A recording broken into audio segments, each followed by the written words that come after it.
Are you there? Cecil! God damn it, Mark.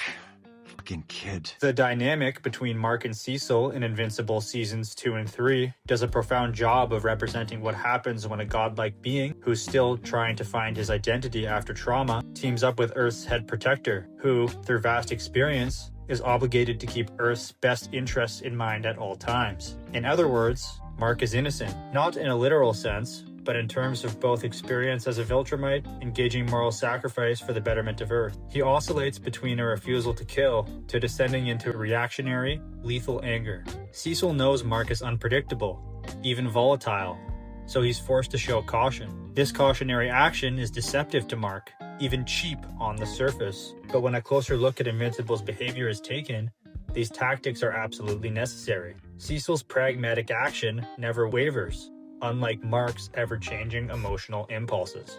By analyzing Mark's impulsive shifts between calm morality and unchecked rage, it becomes clear that Cecil Stedman is the only character acting with consistent strategic clarity, proving that, in a world of gods, the one fighting for Earth must limit the weight of moral obligation rather than allowing ego and emotion to dictate his every action. What if I told you there was another character you know with no superpowers, exactly like Cecil, who also faces a task of ensuring Earth's safety among godly beings? We need to have plans in place to handle each and every one of us, should we become a threat. If Batman's #1 concern is the safety of the Earth, he needs to have a plan to take down a hero who possesses more raw strength than anyone else. If Superman ever becomes a threat to the planet, the sample of green kryptonite, The fastest man alive. Flash, paralysis, Or even, Green Arrow, immobilize one of his arms.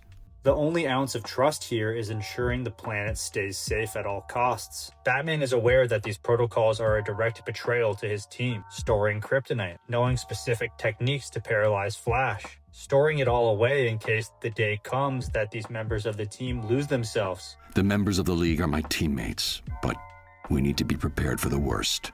It's an act of caution that is, while morally and ethically controversial, a necessary trade-off. The way Cecil approaches pragmatism with Mark is even more brutal and less ethical than Batman's philosophy. However, this is justified based on the recency of the Omni-Man attack, accompanied by the ever-slowly building tension between Cecil and Mark, which begins the moment Mark says, I'll follow orders.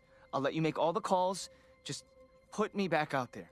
Once this agreement is set in place, it doesn't take long for Cecil to confirm that he needs to. I'm not making the same mistake I made with Nolan. There's only one way this kid goes back out there, and that's on a very short leash.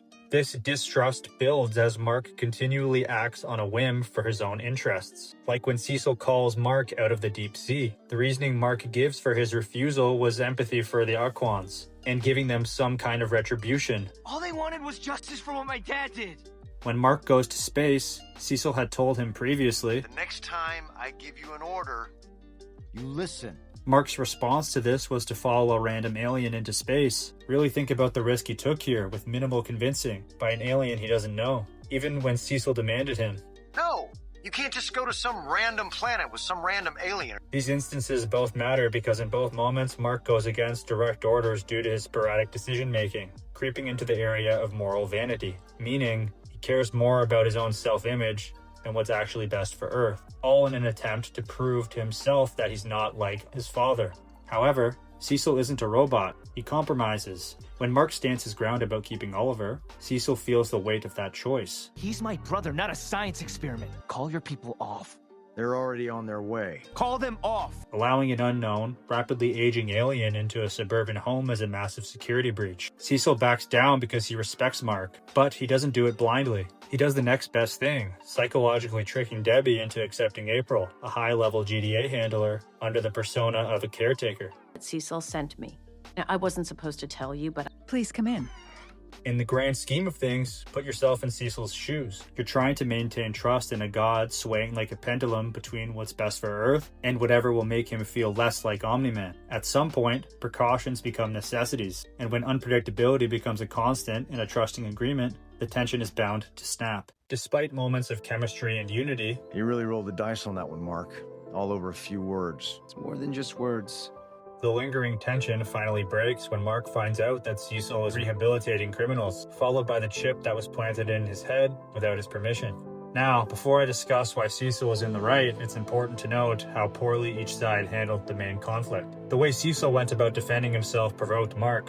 It's my job to defend the planet from threats. Don't make me put you in that category, Mark. Cecil should know that Mark may not immediately just comply with working alongside people who did horrible things in the past, just like Cecil didn't approve of those who had wronged him when he was younger. He should understand that it took himself years of jail to learn the lesson of, you can be the good guy, or the guy who... To save the world, we can't be both. At the same time, Mark's own contradictions undermine his moral high ground. Cecil uses the death of Angstrom Levy to put their actions in perspective, forcing Mark to face the reality that being a protector is rarely clean. You killed Angstrom Levy. Should I lock you up too? You know that was different. Despite his resentment towards Cecil for employing criminals, Mark continues to insist, I don't threaten.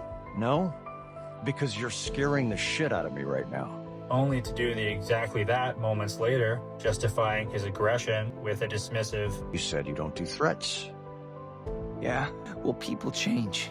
This hypocrisy is the final straw that leads Cecil to activate the frequency chip. In an instant, the hero who claims, Darkwing and Sinclair don't have your abilities. Abilities I only use to help people. becomes the one delivering the ultimatum.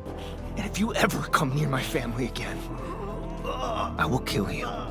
In the end, Cecil is in the right. Even Mark is able to admit that to himself upon reflection. Cecil was right about Angstrom, though.